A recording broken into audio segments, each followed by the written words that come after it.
over and over and over again until you finally are like, I can't live like this anymore, and you just abruptly finally do the work to get out of it mentally. And like that's really what the number one thing about Batman, what makes Batman like the greatest hero to me, or superhero, is that he is a full on alchemist. Like he uses all his pain and trauma from his childhood, or growing up after the violent act that took his parents' life.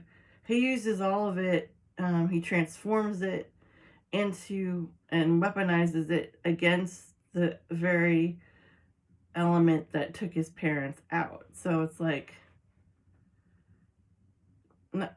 but that does not mean he avoids repeating the same patterns, because he does. He has sort of an, I did talk about this in my last video, almost like an obstinate aversion, which is, we talked about the exposure therapy and how if you have an animal phobia, if sometimes psychologists would put you in an environment where you would be exposed to your greatest fear so you could start to get over it. They do a lot of exposure therapy for people with OCD. That's like the what I've seen in my training, that it seems like they use it for OCD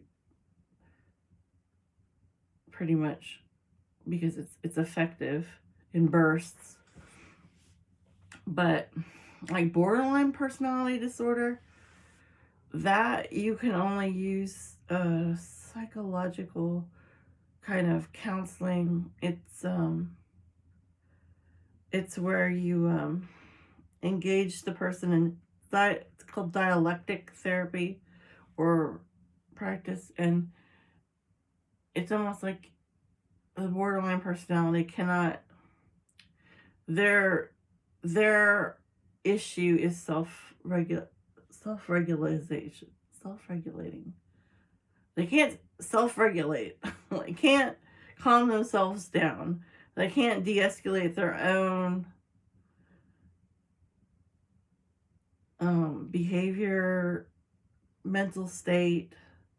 It just keeps feeding on itself and feeding on itself, getting worse and worse and worse until leading to an outburst. And so for them,